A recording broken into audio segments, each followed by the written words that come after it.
Radio Skid Row. How we doing, everybody?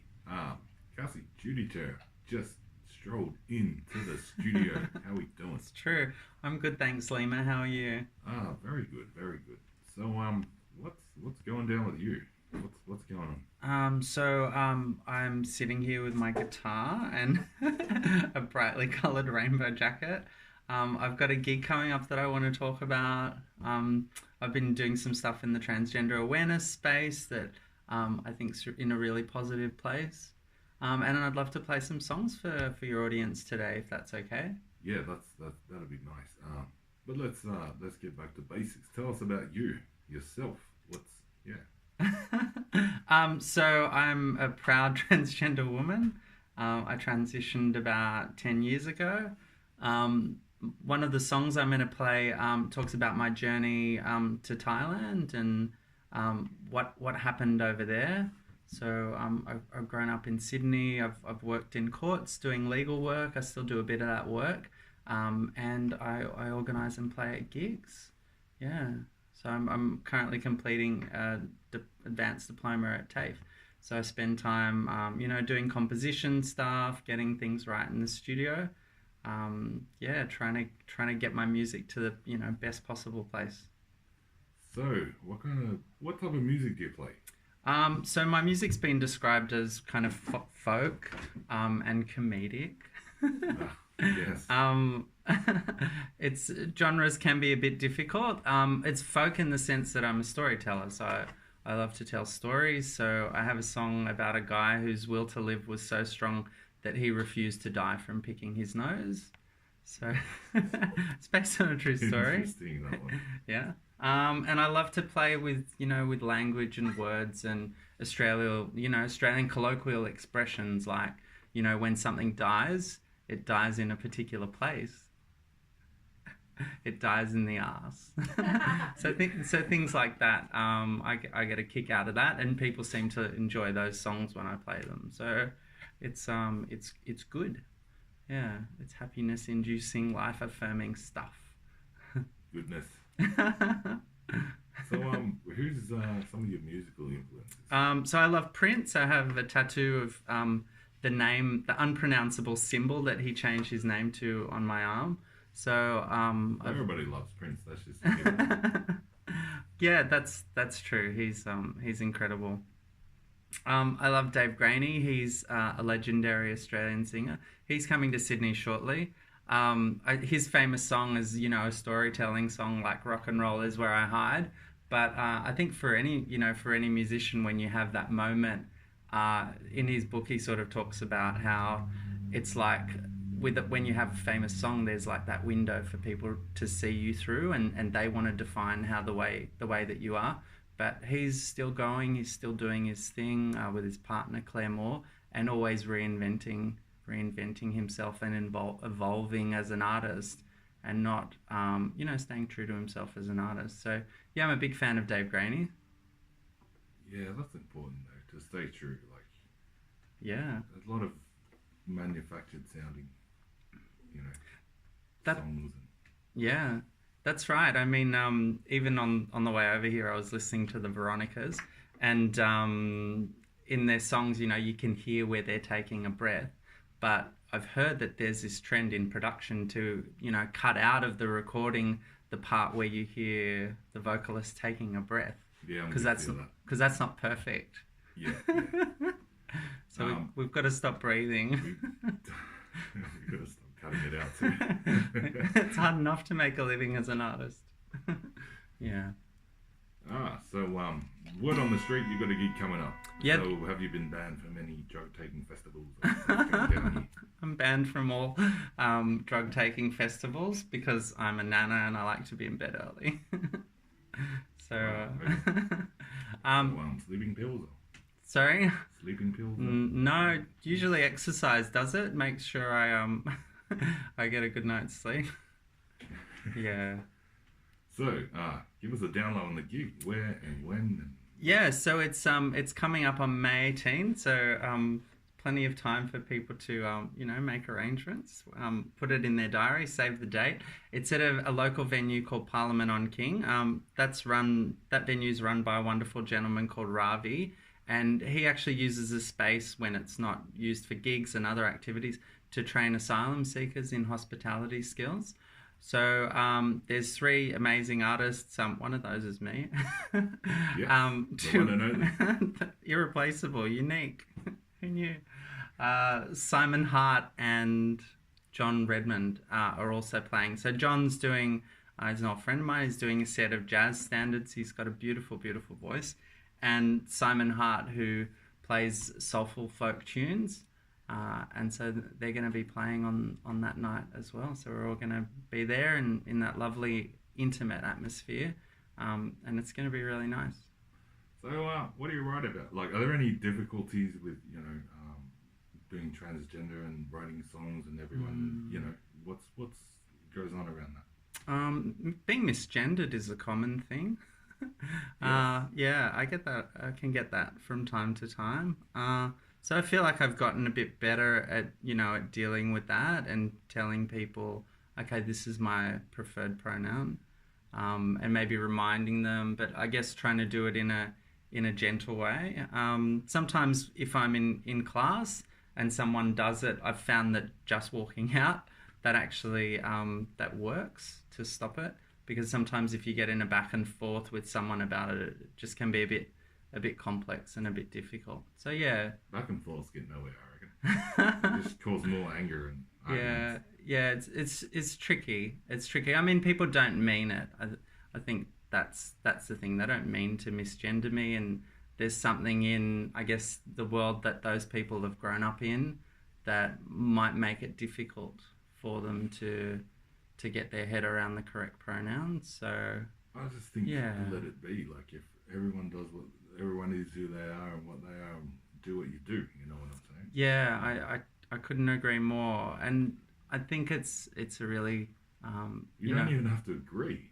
You don't even have to agree with that person or the views, but it's just like, you do what you do and I do what I do, and we're all happy. Yeah, that's true. And I think we're lucky to live in a time where people are more accepting, and there is more space for, transgender people. There is more space for gender fluid people, for non-binary constructions of gender. So society's becoming, I think, gentler and kinder to people, because we understand the negative impacts of not creating space for those people. Yeah, that's it. That's true. Unity. Diversity, tolerance. And there's some fabulous transgender role models in the community, like who I look up to and admire the work that they're doing. People like Victoria Anthony, Catherine Wolfgram, Dibbs, he's a personal trainer. These people are, living their lives, and they're going, hey, this is who I am. I'm proud, I'm free, I'm happy.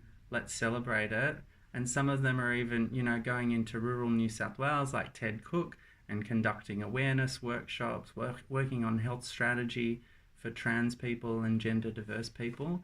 So there's a lot happening in that space, and there's a lot of really good individuals doing good work in that space. Yeah, definitely. Has to be. Yeah.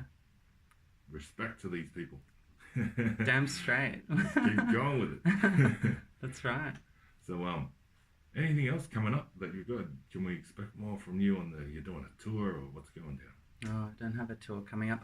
I have a gig on the 26th of July at Mosh Pit. So there's a performer, his name's Tom Smith, and the previous show was called Rock and Roll Orgy. So that was very exciting show to be a part of. And he's a very memorable performer. So the next one, I think it's a rock and roll rodeo. So that's on the 26th of July at the Mosh Pit. So I'm going to be there. Tom Smith's going to be there with his band, and Finger May's going to be there as well. So Finger May are a local jazz punk outfit who play very funny songs like My Cat Is Better Than Your Cat. Yeah, I like these sort of songs. Your cat is not as good. They have to be made. I know, right? So yeah, that's going to be a really fun show. I'm also working on an EP, which is probably taking a bit longer than I'd like to, but you know, as a performer, it's important for me to have some great recordings out there. I've got plenty of stuff on YouTube, Facebook, SoundCloud that people can check out. Plenty of stuff up there. What can you look up? Look up "I Miss You." It's a song on SoundCloud that I did. It was actually recorded the day after a family tragedy. So for whatever reason, I was just able to, I guess, put out of my mind any concerns that I might have had about, the quality of the recording, the quality of my voice, and it's just a really pure, heartfelt recording. Yeah. Those are the best kinds. Yeah. Keep it natural, organic. Yeah, real. Yeah, exactly. Got to keep it real. So I heard you were down to play a couple of songs. Well, a song 2, 3 maybe. Tell us a bit about a For song sure. that you want to play. All right. Well, I've got you here in the studio. Why don't I start with a song I affectionately think of as the surfing song. But I might need some help with this song. Lima, do you think maybe you could help me out? Yeah, and I think everyone should yell it out too, because I like Dani and Ivy are here with us. Great. All right, so this is a surfing song based on a true story about a day when wind conditions just weren't what they needed to be, and the heartbreak suffered by surfers. Not to mention the indignation. Like, what do you do when the surf's not up? You got to play guitar or go skating. It's an abomination. So I'm going to say we won't be surfing today, and then the response will be, why not? Why not? Yeah.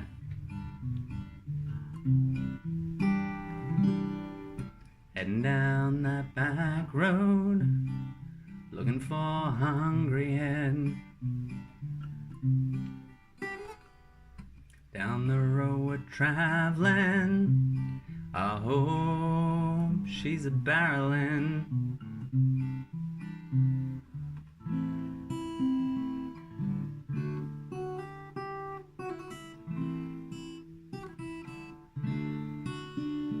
Hey, back in my day, the girls just used to watch.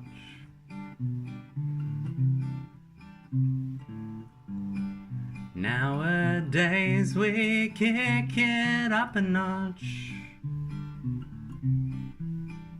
but we won't be surfing today. Why not? No, we won't be surfing today.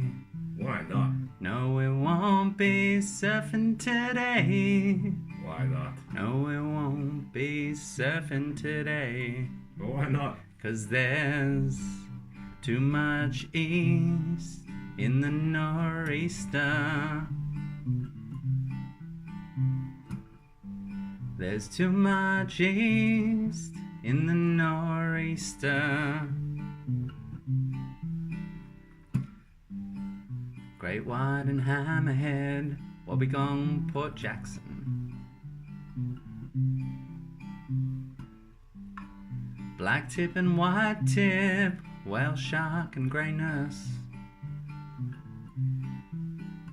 But we won't be surfing today. Why not? No, we won't be surfing today. And why not? Good question. We won't be surfing today. Why not? No, we won't be surfing today. And why not? 'Cause there's too much east in the nor'easter. There's too much east in the nor'easter.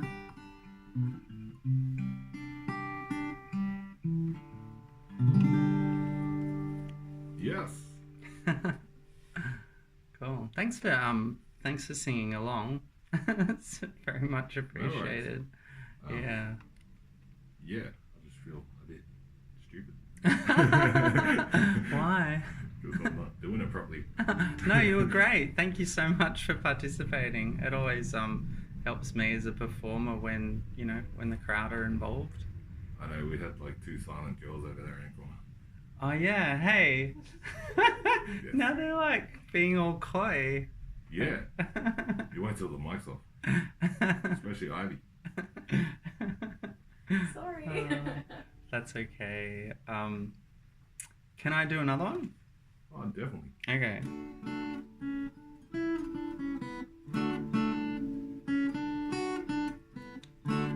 Alright.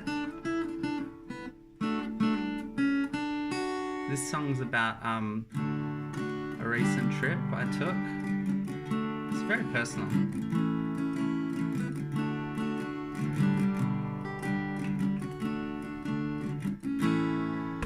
I never really gave it a name.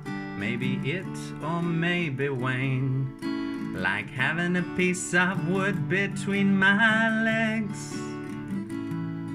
I didn't mind what it could do. I'll give her one, hell, I'll give her two.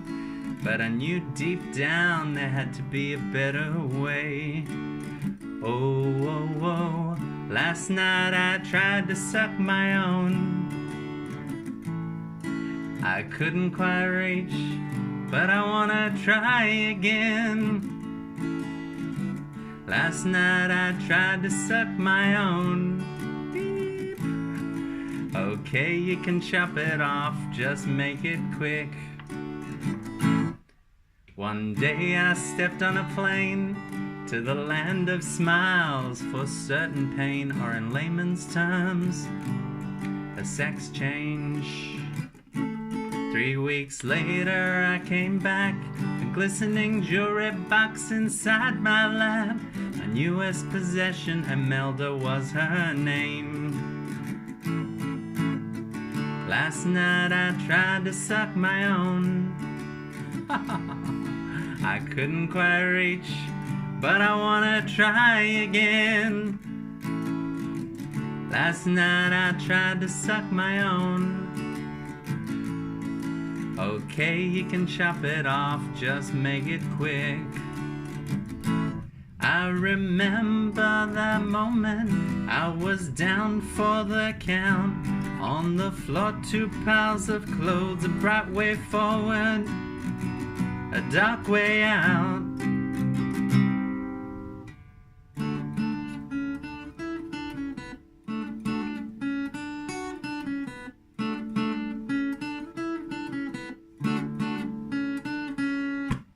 Last night I tried to suck my own. I couldn't quite reach, but I wanna try again.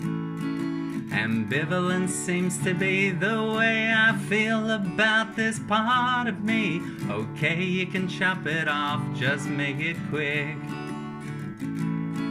It's time I say goodbye to my old friend.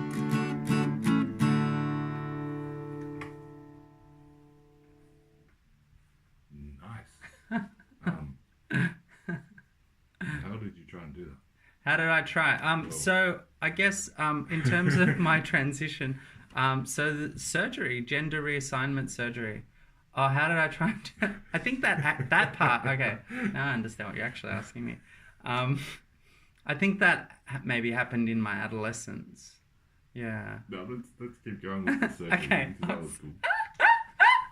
Okay, I can just see Ivy fighting, hiding her face in her hands. Yeah. So yeah, gender reassignment surgery. So I went overseas for that.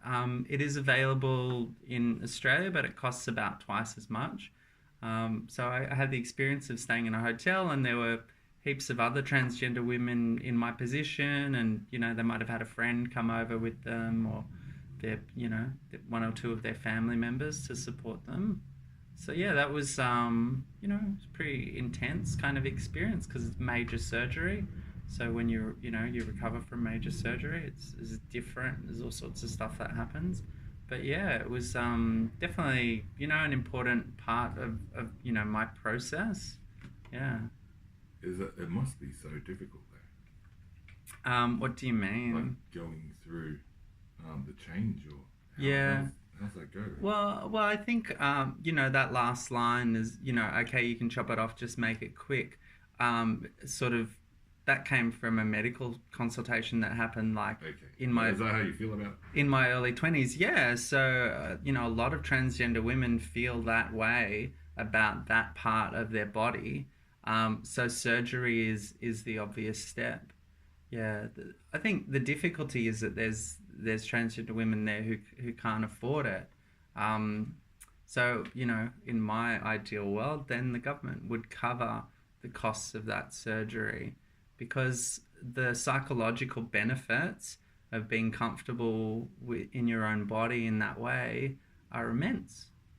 Yes. Yeah. Well, sorry, it's like it's for me. It's a bit like just trying to explain it to the rest of the, like transgender for dummies.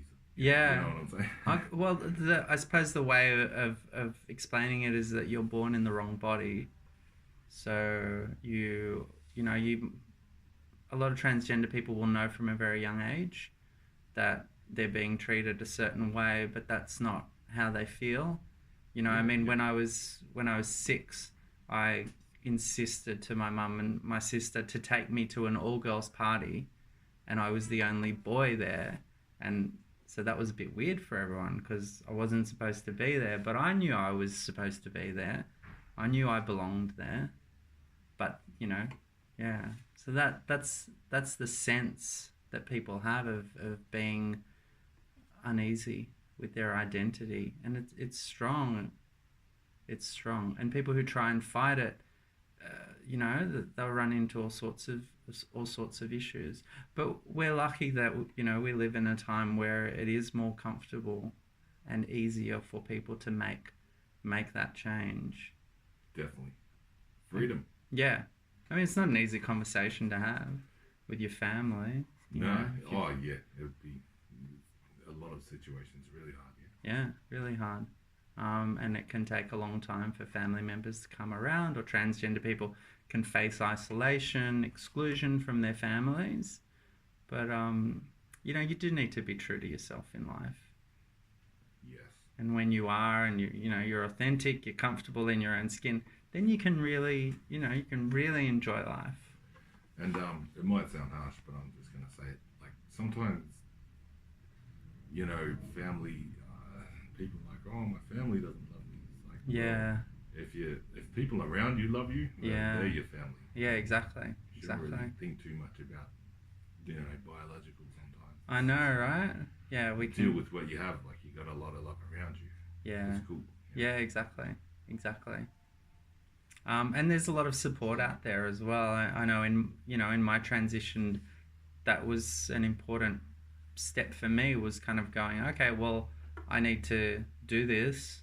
I'm going to open the door and walk outside and ask for help.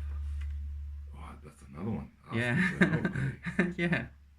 Ask for help. Ask for help. Somebody will help you one day. Yeah, find someone to talk to. Call up Q Life, which I've done many times. Yeah. Yeah. Some people don't like asking for help too. It's the first step. Yeah, that's true. It's important, I think. Yeah. We're social creatures at the end of the day, so we need each other.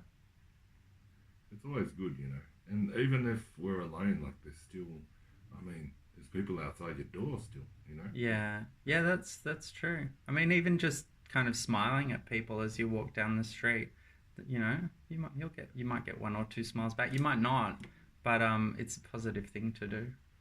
Yeah, even I don't know, it's just anything. Buying a packet of chips, paying for petrol, whatever. You're still interacting with somebody. Yeah, exactly. Exactly. I mean, they might be angry or happy, or that's life, Well, I think if you spend a little time to chat with people as you go about their day, generally, they're responsive. Yeah. That's what I find. Definitely. Have we got another one encore? Yeah, let's do one more song, hey? Okay. This is, as I was talking about before, sometimes in life things die, and when they die in a particular place. They die in the arse. And I just think it's funny that I'm playing this song on the day that Labor's announced they're going to try and revive the Australian car industry. So I know that means a lot to people. I shouldn't laugh. I know I shouldn't laugh, but yeah. There are reasons that things happen too. Yeah, that's true. Yeah, I just don't know how that's going to work. But anyway, that's okay.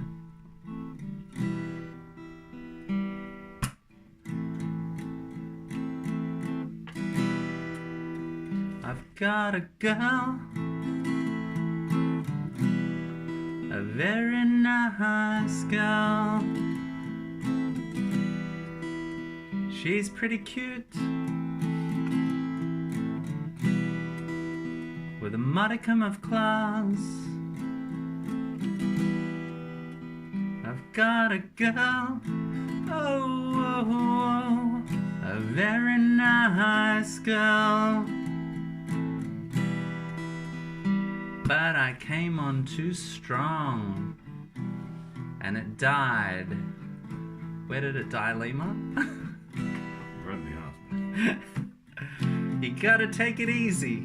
You gotta play it cool. Too much pressure, expectation, and it dies. In the ass. Where does it die? Right in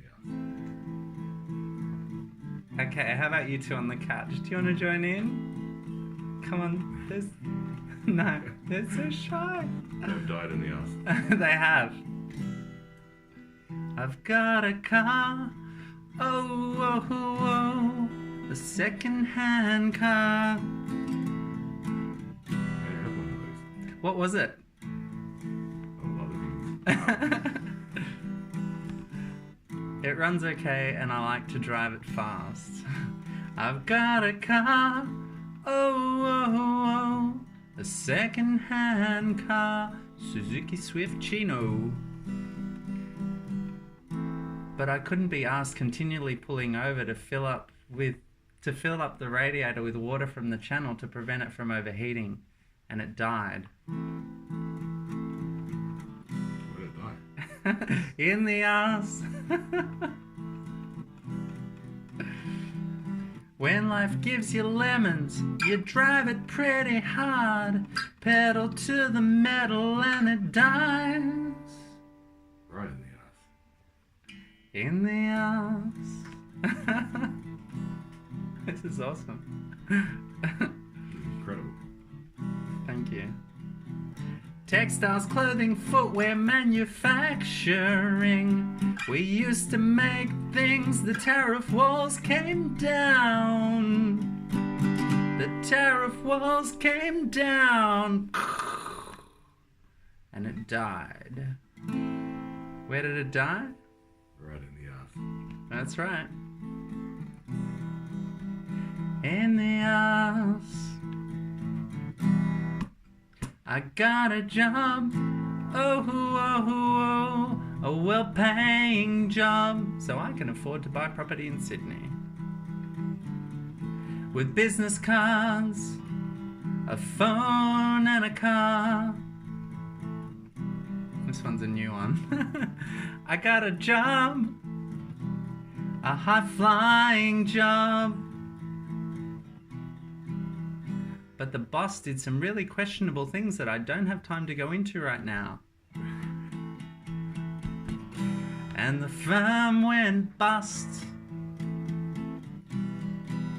You gotta work to make a living, shake it, baby, make a crust. But the firm went bust and it died. Right in the ass. In the ass. In the ass. In the ass. In the ass. Speaking of Australian cars, was it a Holden Commodore dealership? Oh, it was a Suzuki Swift Chino, actually, my car.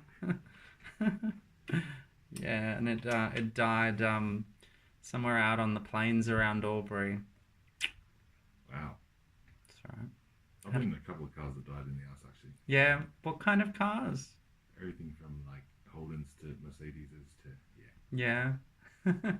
Yeah.